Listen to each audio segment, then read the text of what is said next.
And I'm gonna be honest, I fell asleep 3 different times throughout this film.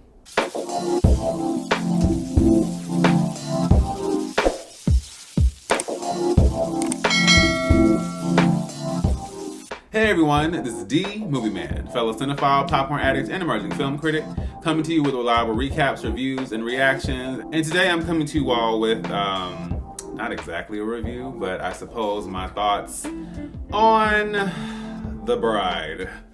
Directed by Maggie Gyllenhaal and starring Jessie Buckley, Christian Bale, Annette Bening, and many more. Story-wise, this has something to do with the bride of Frankenstein and Frankenstein in the 1930s as we lean into a Bonnie and Clyde horror twist dynamic something. Look, so before I get into my pros, I'm gonna go ahead and tell you all that I didn't make it to the end of this film. I could not do it. I am not someone who walks out. But I could not take anymore, honestly. And I think it probably didn't help that I had something else to do after that. And it was just like, I could be at home preparing for, this very important thing I have going on. And I was aware of that, but I didn't think I would go to this and this would be the experience. But okay, anyway. Let's just go ahead and jump into the pros because I don't know how many of them there are going to be, but let's get into it. I do believe aesthetically the film is stunning. I am obviously a huge period piece fan, so my favorite part of period pieces are seeing eras replicated. And given that this is 1930s, I love seeing the Art Deco style. I love seeing the costumes. I love just seeing the general replication of that specific era. That was easily one of my favorite parts of the film. I will also say that the film makes use of a very effective and very unique death sequence where we see the main character, Ida, go flying down the stairs. And the way that that was shot was unexpected, to say the least. But overall, I appreciated the concept. I thought the idea behind this film was very compelling. Which leads me to the cons, because here's when I knew we were going to go wrong. The film actually opens up, because I don't really care about spoiling it, but the film opens up with Mary Shelley, the writer of the Frankenstein novel, speaking from purgatory, the underworld, spirit world, whatever you want to call it. And I was kind of like, okay, Mary Shelley. I was wondering, I was kind of like, where is this going to go?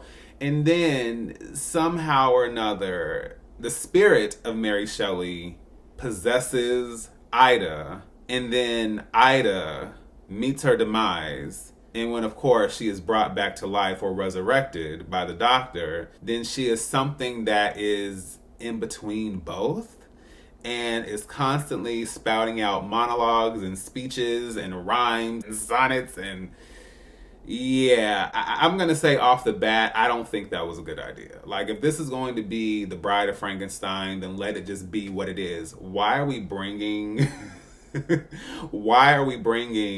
Mary Shelley specifically into this? It reminds me of what the film Spencer with Kristen Stewart as Princess Diana, and they tried to draw this parallel by having the representation of Anne Boleyn, who was Henry VIII's extremely controversial second wife. That historical figure alongside Diana, and I guess maybe the connection between the two. The difference is she wasn't possessed by the spirit of Anne Boleyn, and I get what they were trying to do there, but it didn't really work there, and this absolutely did not work for me. I was just like, can we just tell the story? Whatever version of the story is, like, why?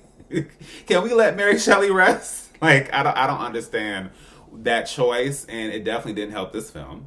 I've heard a lot of people comparing Jessie Buckley's performance in this alongside Hamnet to Eddie Murphy and Norbit. I think in both cases, the idea of either film somehow undermining the performances, which did happen with Eddie Murphy, I think is absolute BS. That being said, I don't think her performance is bad, but I think the characterization or the writing for the character doesn't leave her much to do outside of, like I said, spouting off all this random dialogue and speeches and things like that. And then half the time it's just like, "Rah! Rah!" like a bunch of screaming. And I don't know if that was supposed to be like a feminine rage representation, but it didn't work for me. And speaking of feminine rage, I feel like the film is trying to make all of these declarations about feminism in a way that just doesn't work. You know, I've never had any issues with female-led stories, female-directed films, like any of that. Like, if it works, regardless of gender. And I appreciate what women directors, female-led story, like, I appreciate all of that. However, I do think the film leans so deeply into broad strokes regarding women and men and the mob bosses and the dynamic of what happens to women within this world as a result of certain men, and then how Frankenstein plays into that, and then how their relationship goes. It's just, it's not clever, it's not nuanced, it's just so broad and so flat and so over the top that it just doesn't work.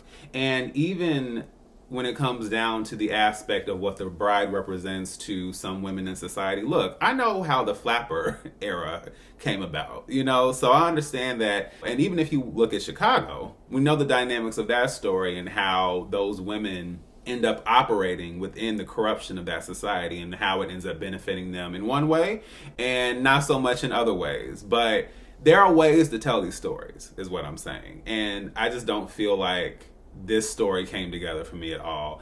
And I'm going to be honest, I fell asleep 3 different times throughout this film.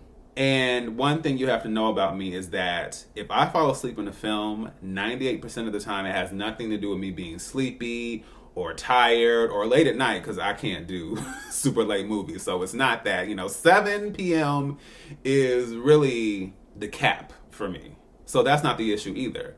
And as I've said plenty of times before, I have watched Dr. Zhivago, a film that is 3 hours and 17 minutes. I watched that film for the first time when I was in college. And I remember it was a day when we were all out of class and, we were all off of work because it was the storm happening. So also perfect for, nap time weather, even though I'm not a big nap person, but it would have been the perfect time to really fall asleep. I watched that film from beginning to end. I probably stopped for a snack, used the restroom, and then got right back in it. So length, pacing, like all those things, if I'm not connected with the film, then what I've learned is that my body will literally say, you know what, we're out. So if I fall asleep, it means that the film is so bad or just not connecting with me to the point where it's just like, okay, I don't know what I'm doing here, so I may as well get some rest. That's how my body works. It's a reflex. I don't know where it came from, but that's how it works. And in this case, I fell asleep 3 times. And what's wild is I woke up at one point and then realized Penelope Cruz was in the film. And I was like, well, where did she come from? So, yeah, I just think when it comes down to it, I'm not going to give this a grade because I can't fully grade it because I didn't see it all the way through. But I can say that it was not an experience that I felt was worth the time, gas, or effort to go all the way to see this and then end up going home early. Like, yeah, no. I do think it's unfortunate because this concept could have absolutely worked. And again, as someone who is a Universal classic movie monsters fan, I really have always wanted to see a new take on the bride. It's just that this particular take on that character, especially in connection with Frankenstein and Mary Shelley of all people, yeah, it absolutely 100% did not work for me. The Bride is currently playing in theaters. You all are free to check it out, I guess.